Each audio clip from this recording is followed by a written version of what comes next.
Hello दोस्तों, welcome back to तोशिप tutorials. I am professor Nazneen Syed. आज हम लोग स्टार्ट करने जा रहे हैं new unit that is compaction and stabilisation of soil. तो बोथ आर द मेथड्स, दोनों compaction and stabilisation both are the methods और टेक्निक्स जिसके जरिए हम लोग सॉइल की, वो सॉइल जिस पर हम कंस्ट्रक्शन करने वाले हैं उस सॉइल की कुछ प्रॉपर्टीज को, कुछ स्ट्रेंथ को हम लोग इंप्रूव करते हैं, बढ़ाते हैं बाय यूजिंग दीज टेक्निक्स। तो चलिए डिटेल में इसके बारे में पढ़ते हैं।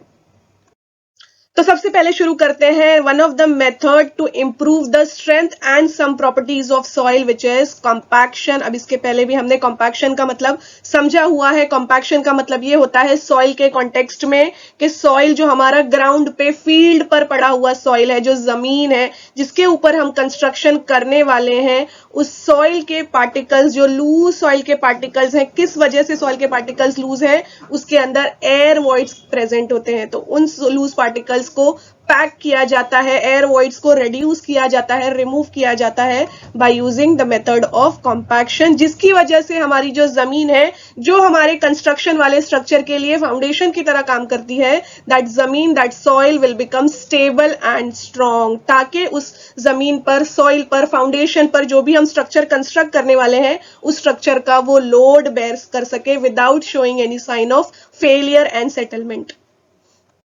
एंड सॉइल का जो हम कॉम्पैक्शन करते हैं वो डिपेंड करता है कि हमारा सॉइल जो है वो कितनी ड्राई डेंसिटी शो कर रहा है या फिर कितनी डेंसिटी हमें सॉइल से एक्सपेक्टेड है। एंड डेंसिटी का मतलब क्या होता है? डेंसिटी जो जनरली हम लोग डिटरमाइन करते हैं by mass upon volume, the mass of the soil sample divided by it's total volume. अब जैसे कि मैंने यहाँ पे ड्राई डेंसिटी आपको शो किया है। अब क्यों ड्राई डेंसिटी हम लोग कंसिडर कर रहे हैं वो मैं आगे जाके बताऊंगी। फिलहाल ड्राई डेंसिटी क्या होता है? जो हमारा सॉइल सैंपल फील्ड पर पड़ा हुआ है वो पूरी तरह से ड्राई है, उसके अंदर वाटर कंटेंट बिल्कुल नहीं है। तो that dry weight of soil sample divided by it's total volume हम लोग इस तरह से डिटरमाइन कर सकते हैं dry density of soil sample.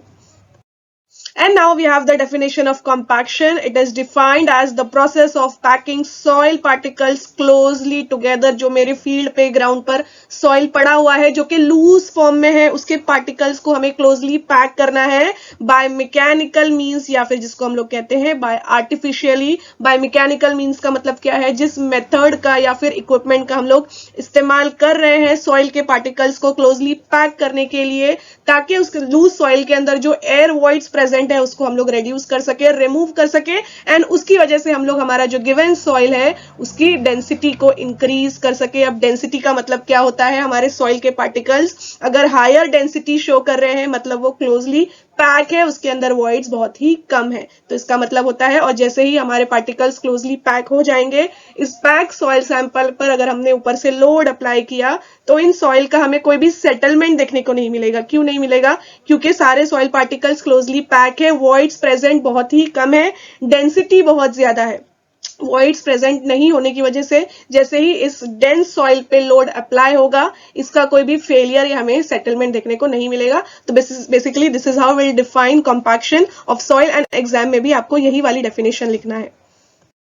And now we have the purpose of compaction. क्या जरूरत है कॉम्पैक्शन करने की? What is the objective, what is the necessity of doing compaction? तो जैसे कि मैंने आपको थोड़ा सा भी ओवरव्यू दिया है, डिटेल में देखते हैं।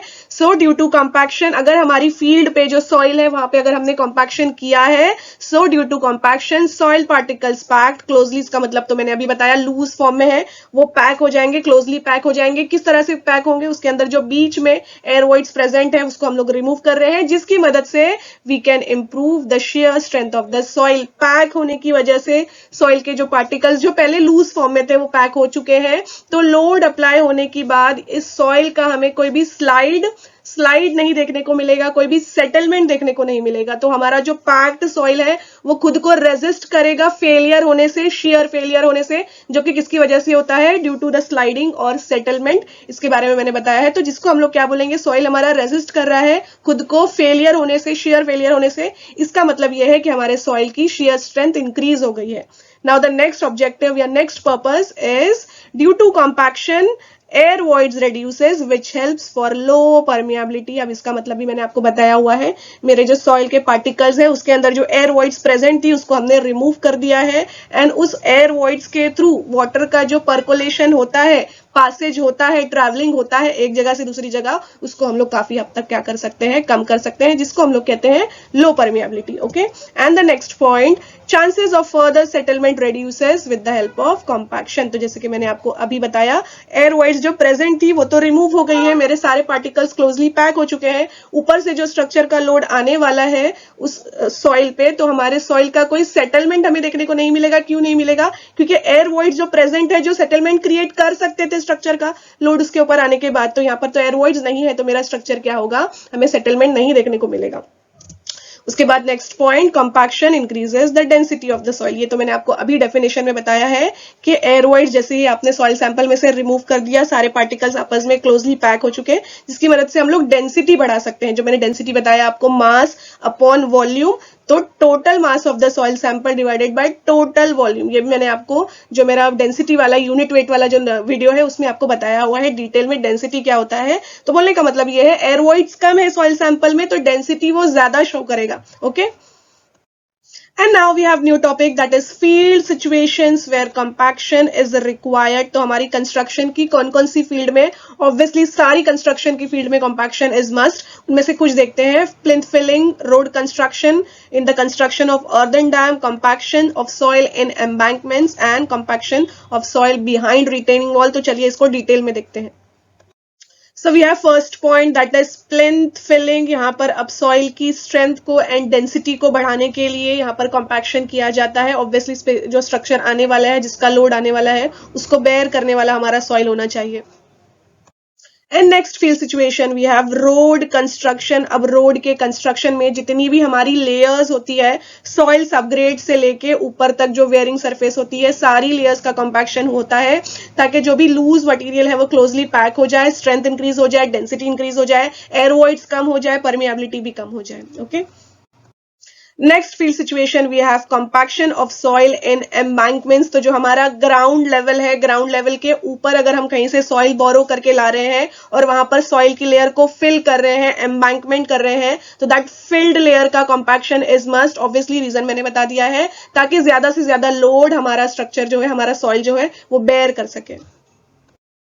Next field situation we have compaction of soil behind retaining wall. तो this is our retaining wall. यहाँ पर जो soil fill कर रहे हैं हम लोग, जिस soil का embankment कर रहे हैं, या फिर जो soil का slope है उसको stable करने के लिए compaction किया जाता है, ताकि हमारी जो retaining wall है उसके पीछे जो material, earth material fill किया हुआ है, for example soil है, वो stable रहे. उसका एक lateral pressure जो हमारी retaining wall पर create हो सकता है, उस pressure को कम करने के लिए, ताकि हम इस retaining wall के फेलियर से बच जाएं. Okay, and now we have the next field situation, that is compaction in the construction of earthen dam. So we have this compaction in the construction of earthen dam. तो earth material का इस्तेमाल करके, soil हो गया, rock हो गया, clay हो गया, इन सारी मटेरियल्स का इस्तेमाल करके हम लोग earthen dam कंस्ट्रक्ट करने वाले हैं, जिसके अपस्ट्रीम साइड पर हम वाटर को स्टोर करने वाले हैं. सो दिस इज जो अलग अलग मटेरियल्स की, अर्दन मटेरियल की आपको लेयर दिखाई दे रही है, इन सारी लेयर्स को फिलिंग किया जाता है एंड बहुत ही अच्छे से कॉम्पैक्शन किया जाता है.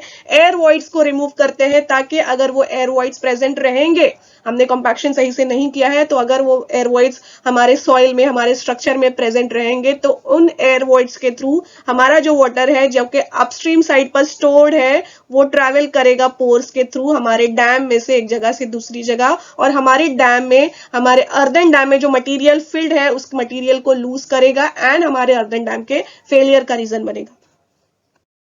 And we have the new topic, that is factors affecting compaction. तो हमारा जो soil है उसको कितना amount of compaction required है एंड उसके लिए कौन से factors जरूरी हैं, वो मैंने स्क्रीन पे शो किया है. तो we have total 7 factors here, जो आपको सिर्फ यही 7 एग्जाम में एनलिस्ट करना है. आगे मैं आपको इसके बारे में एक्सप्लेन करूंगी, वो एक्सप्लेनेशन आप नहीं भी लिखेंगे तो भी चलेगा, जस्ट ये फैक्टर्स को आप एग्जाम में एनलिस्ट कर सकते हैं. Okay, And now we have first factor affecting compaction, that is water content. अब इसको समझते हैं. सबसे पहले there is one scientist जिसका नाम था R.R. Proctor. उसने एक experiment डिवाइस किया and that experiment was standard Proctor test. अब soil sample में अलग अलग amount of water content add करने के बाद, इंक्रीज करने के बाद कंपैक्शन किया गया, इस तरह से कंपैक्शन किया गया। And her increased amount of water content में सॉइल सैंपल का dry unit weight that is gamma D, जिसको हम लोग ड्राई डेंसिटी भी कहते हैं, वो कैलकुलेट किया गया। एंड इन दोनों टर्म्स को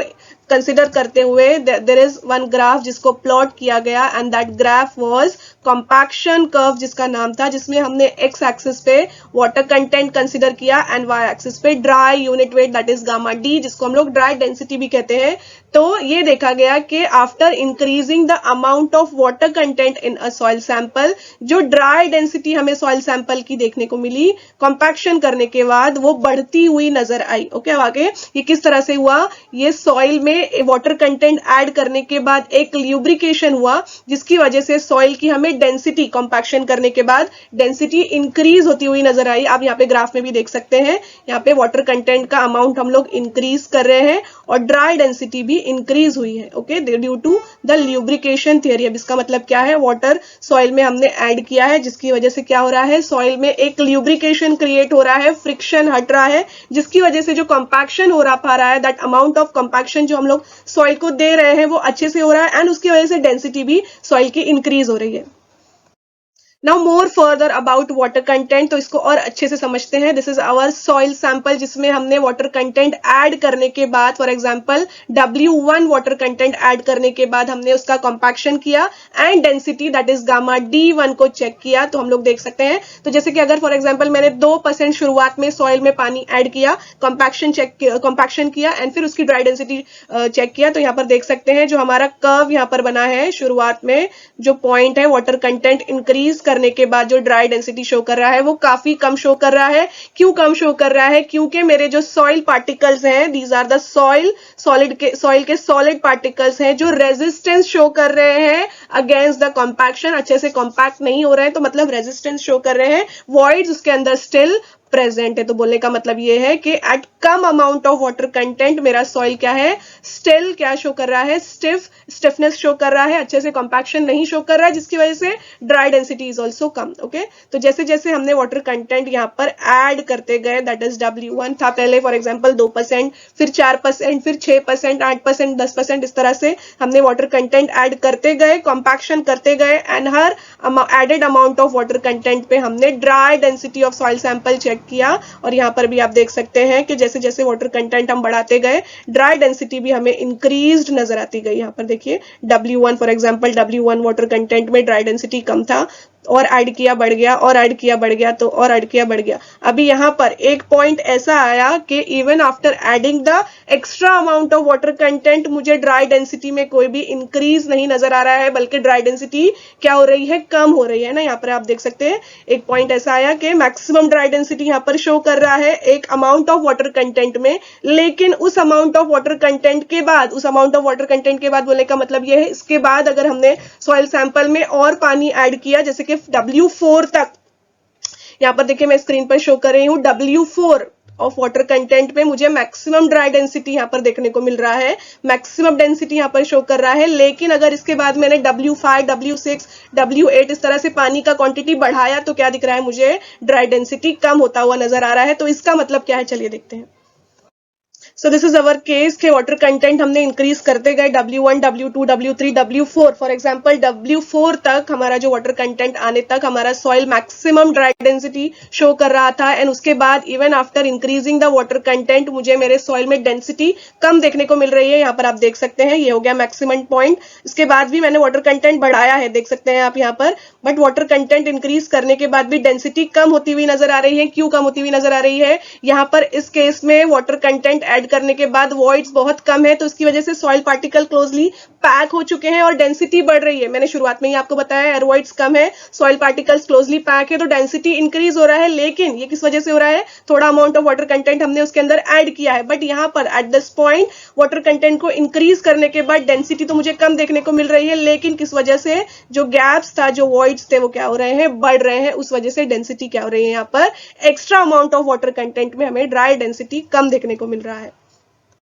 तो फिर इससे हमने क्या कंक्लूजन निकाला कि at that point, at that water content जहां पर सॉइल मेरा मैक्सिमम ड्राई डेंसिटी शो कर रहा है, उस वाटर कंटेंट को मैं कहूंगी ऑप्टिमम मॉइस्चर कंटेंट। मतलब इतने मॉइस्चर कंटेंट में, इतने वाटर कंटेंट में, इतने ऑप्टिमम वाटर कंटेंट में मेरा सॉइल जो है मैक्सिमम ड्राई डेंसिटी शो कर रहा है। कॉम्पैक्शन करने के बाद मैक्सिमम ड्राई डेंसिटी शो कर रहा है। इससे अगर मैं कम वाटर कंटेंट यूज करूंगी तो डेंसिटी कम हो जाएगी। इस पॉइंट से अगर मैं ज्यादा वाटर कंटेंट यूज करूंगी तो भी डेंसिटी कम हो जाएगी। तो दैट पॉइंट जब हमारा soil maximum dry density show कर रहा है after adding the water content in a soil sample, तो उस वाटर कंटेंट को मैं कहूंगी, उस अमाउंट ऑफ वाटर कंटेंट को मैं कहूंगी ऑप्टिमम मॉइस्चर कंटेंट। इसके बारे में डिटेल में हम लोग आगे देखते हैं।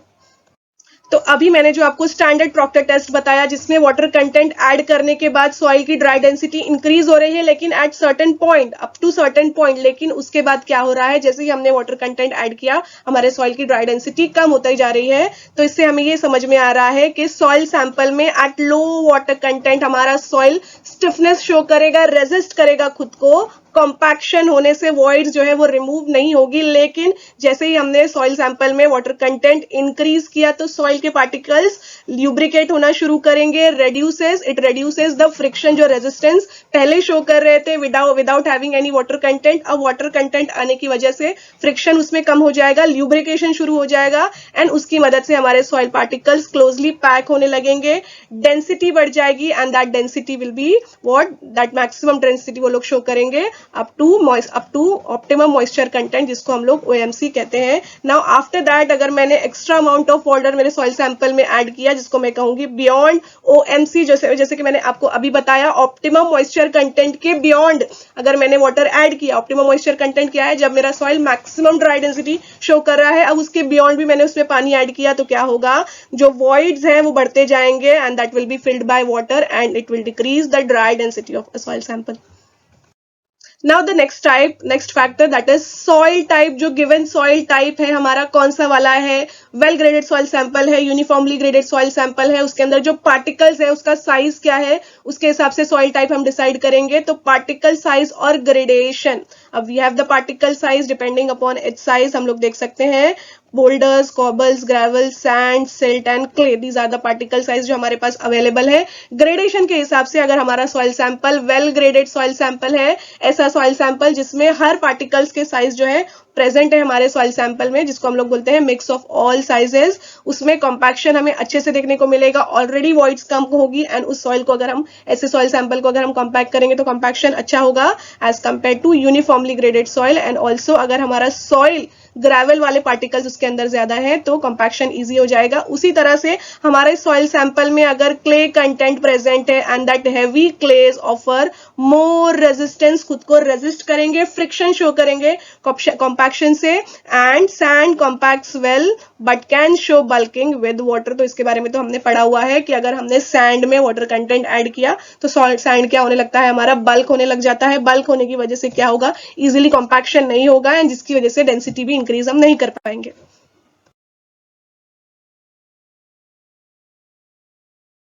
Now we have next factor affecting compaction, that is compactive effort, जिसको हम एनर्जी कह सकते हैं। तो जो गिवन सॉइल है उसको हम लोग अगर हैवी कॉम्पैक्शन दे रहे हैं उस सॉइल को, तो अच्छे अमाउंट में एयरवॉइड्स को हम लोग रिमूव कर पाएंगे एंड इसकी मदद से हम लोग heavy maximum density, dry density achieve कर पाएंगे। मैंने यहाँ पे ग्राफ की मदद से भी आपको शो किया है। This is the graph having low amount of low compactive effort of compaction and यहाँ पर जैसे जैसे हमने कॉम्पैक्टिव एफर्ट इंक्रीज किया है हमें जो मैक्सिमम ड्राई डेंसिटी है वो ज्यादा देखने को मिल रहा है at the given optimum moisture content. So more energy, example more roller passes, heavier equipment, heavy compaction के लिए हेवियर इक्विपमेंट अगर हम इस्तेमाल कर रहे हैं तो it will increase the maximum dry density at lower optimum moisture content. Now compactive effort को एक्सप्लेन करने के लिए मैंने आपको एक एग्जांपल शो किया है। First method which is standard Proctor test, जिसमें हम लोग कॉम्पैक्शन दे रहे हैं हैमर की मदद से and the weight of the hammer is 2.5 kg and जो जिस हाइट से हम हैमर गिरा रहे हैं हमारे सॉइल सैंपल में, that falling height is 310 mm। तो उसके लिए हमारा जो कॉम्पैक्शन कर्व है आप देख सकते हैं, this is the compaction curve. This much is the moisture content, that optimum moisture content जो ज्यादा नजर आ रहा है, and this is the maximum dry density जो हमें देखने को मिली है by using this compacting effort, जो हमारा कॉम्पैक्शन का एफर्ट है, जो एनर्जी हम लोग अगर स्टैंडर्ड प्रॉक्टर टेस्ट वाले मेथड से कर रहे हैं। लेकिन अगर मॉडिफाइड प्रॉक्टर टेस्ट जिसमें हम लोग कॉम्पैक्टिव एफर्ट जो इस्तेमाल कर रहे हैं, वेट ऑफ हैमर है हमारा बढ़ गया है, पहले केस में 2.5 किलो था, यहाँ पर हो गया है 4.5 kg for example, and that hammer drop का हाइट हो गया है 457.2 mm। अब इस केस के लिए जो मेरा कॉम्पैक्शन कर्व बना है वो इस तरह से बना है, आप देख सकते हैं, जिसमें ऑप्टिमम मॉइस्चर कंटेंट भी कम है एंड जो ड्राई डेंसिटी हमें देखने को मिल रहा है, this is the maximum dry density, standard Proctor test के कंपैरिजन में ज्यादा है। तो this is what the compactive effort means, जितना ज्यादा हेवियर इक्विपमेंट और ज्यादा अमाउंट ऑफ कॉम्पैक्शन आप देंगे उतनी ज्यादा आपको ड्राई डेंसिटी देखने को मिलेगी। And now we have next factor affecting compaction, that is method of compaction। method of compaction बोलने का मतलब ये है कौन सा equipment हम लोग यूज कर रहे हैं given soil को compact करने के लिए। So we have the type of equipment, smooth wheel, pneumatic tired rollers, sheep footed rollers, and it is used for clays and vibratory rollers। तो depending upon the type of soil हम लोग कौन सा compacting equipment हमें use करना है वो करते हैं। एंड एप्लीकेशन किस तरह से होता है, पहले केस में स्टैटिक प्रेशर, जो कि वेट के जरिए हम लोग सॉइल, जो भी इक्विपमेंट है उसके वेट के जरिए सॉइल को दबाने की कोशिश करते हैं, इंपैक्ट करते हैं, नीडिंग किया जाता है, वाइब्रेशन किया जाता है, या फिर वाइब्रेशन या स्टैटिक प्रेशर हमारे सॉइल पर हम लोग अप्लाई करते हैं। तो यहाँ पर देख सकते हैं रोलर्स है, नीडिंग किया जाता है सॉइल को, वाइब्रेशन दिया जाता है, and impact weight, that sudden load is applied on the soil, क्योंकि हमें compaction achieve करना है। And we have the next point, that is layer of thickness। जो हमारी soil की layer है उसको हमें compact करना है, तो कितना थिकनेस ऑफ लेयर है, कितनी डेप्थ है लेयर की जिसको कॉम्पैक्शन करना है, that is one of the factor जो अफेक्ट करता है। The depth of soil layer affects how effectively energy penetrates and compaction of the material is done. तो जितनी ज्यादा डेप्थ होगी उतना ही एफर्ट हमें ज्यादा लगेगा कॉम्पैक्ट करने के लिए, that compactive energy, compactive effort बढ़ जाएगा हमारे अगर सॉइल की जो लेयर है उसकी डेप्थ या थिकनेस ज्यादा है। उसी तरह से अगर हमने सॉइल में हमारे एडमिक्सचर्स को ऐड किया है तो it will improve the property and density of soil। तो हमारा compactive effort या energy हम लोग यहाँ पर बचा सकते हैं। उसी तरह से अगर speed of equipment की बात करेंगे तो जो equipment हम लोग यूज कर रहे हैं soil को compact करने के लिए उसकी speed के बारे में बात हो रही है। So slower speeds allow for more effective vibration और compaction, especially with vibratory rollers। तो क्योंकि vibratory rollers slowly move होता है and slowly हमारे soil की layer को vibrate करता है, and जितना slow process होता है उतने अच्छे से एयर वॉइड्स को हम लोग रिमूव कर पाते हैं, एंड कॉम्पैक्शन क्या हो जाता है हमारा, इफेक्टिव हो जाता है, एफिशिएंट हो जाता है। ओके तो दोस्तों, अगर आपको इस सब्जेक्ट का डिटेल्ड कंटेंट चाहिए और सारे नोट्स चाहिए तो जल्द ही तोशिब ट्यूटोरियल्स ऐप इंस्टॉल कीजिए एंड जियोटेक्निकल इंजीनियरिंग सब्जेक्ट के लिए एनरोल कीजिए। Thank you.